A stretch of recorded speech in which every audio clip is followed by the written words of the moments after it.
Good morning, everybody. Lee Brower here, and welcome to this week's edition of Meaningful Monday. I am grateful to be here, and I am glad to be here. Happy Labor Day. Labor Day has changed over the years, hasn't it?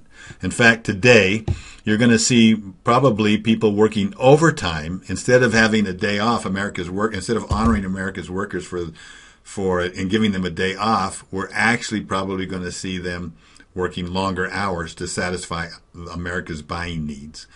But I would like to focus on families today because today is a family day. A lot of families are getting together. Maybe it's after work or because they're not working today, but they're taking time to celebrate family together.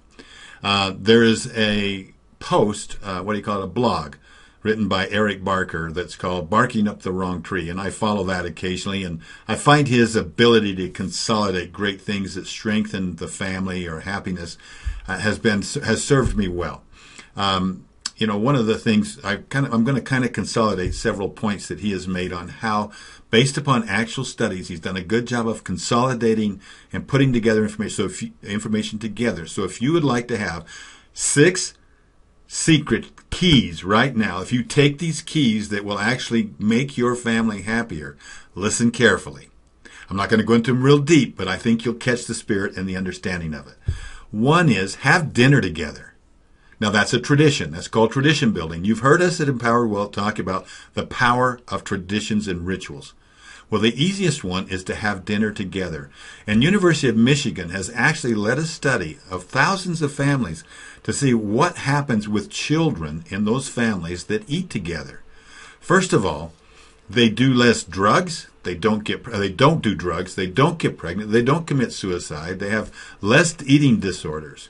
And the study goes on to say that children spent eating meals at home have better academic behavior and they have less disciplinary problems.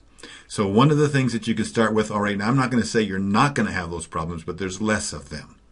So is to start developing that tradition, strengthening that tradition of having meals together. Coincident with that, you can carry on with number 2. And number 2 is to capture and share family stories.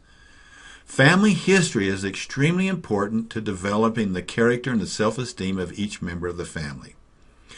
Once you work with that, it gives them a stronger sense of control, a stronger self-esteem.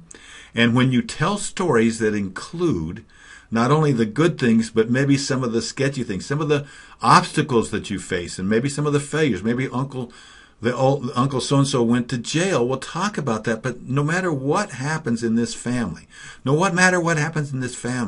nothing's going to pull us apart. Nobody's going to put a wedge between us. And this family, together we're better. We always stick together. That's the message. And that gives that strength or that strong sense of control to family members. Number 3, reduce stress. Now, I don't know, when you say reduce stress, how do you reach out and reduce stress in a family? Well, first of all, let's talk about the effect of stress within a family. Number 1, that it weakens, the studies have shown over thousands of families, it weakens children's brains.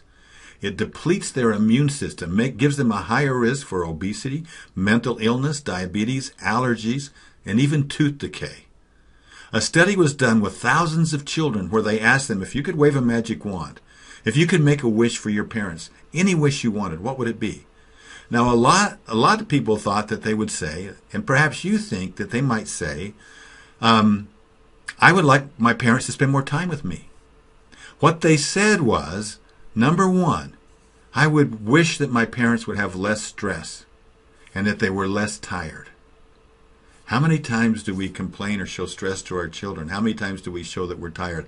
I'm going to say that this number 3 on this list is a complete proponent of gratitude and being in abundance and having that abundance mindset that no matter what the conditions are, we don't have to be grateful for them, but we can always show gratitude in them. And that'll be a huge stress reliever. Number 4, be a part of a larger community. Now, specifically, the studies show being part of a religion. Not that the religion itself makes the difference in terms of binding a family, although it can, certainly, but it's developing friendship and connections within that religion. Not Facebook connections, but real person-to-person connections. And they say the magic number is 10. So develop that community and build those connections. Number 5, I would recommend that you read a book called The Checklist Manifesto. The author's name is something like Atul Gawande, something like that. But it's a great book. It's a great book for business. It's also a great book that can be applied to the family. A couple of hints. Making checklists for families gives them a sense of power. It empowers your children. It empowers you. But the checklist must be specific, and it can't be vague. It can't just say, I'm going to work out. Be specific. How are you going to work out? What are you going to do? And don't be afraid to put something down that you fail at. Don't get into a routine of putting the same items over and over again. That's called checklist fatigue. It's killed pilots. And so it strengthens and helps the family, and by you want to keep it in time and in the right space. Checklist for each day, no more than 7 items. Checklist for each, in each category, depending on what you're doing. Have the families get used to making checklists. It empowers and strengthens their brain. And then finally, empower the whole family. How do you empower the family, each member of the family, especially kids? Number 1, kids do better when they have at least a say in things. They don't have to have complete charge, but when they have a say. It actually strengthens their prefrontal cortex, which is that area of the mind which makes good leadership, good decision making. So if they can pick their own punishment, they're going to be more internally driven to avoid that.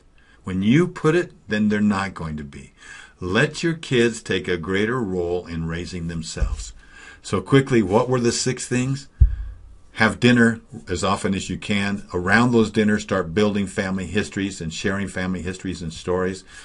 Number 3, reduce their stress by staying in abundance, by being able to be in gratitude no matter what the circumstances are. Number 4, be a part of a larger community. Maybe it's a religious community, but make sure you're a part of that community and you're making connections for your children and friends to have in that community. Number 5, use checklists. Use checklists appropriately. Number 6, empower the whole family. Let your kids take a greater role in raising themselves. I hope this is helpful to you on this Labor Day, which has really become a family day. Have a very meaningful week. Thank you for spending time with me. I'll talk to you next Monday. Bye-bye.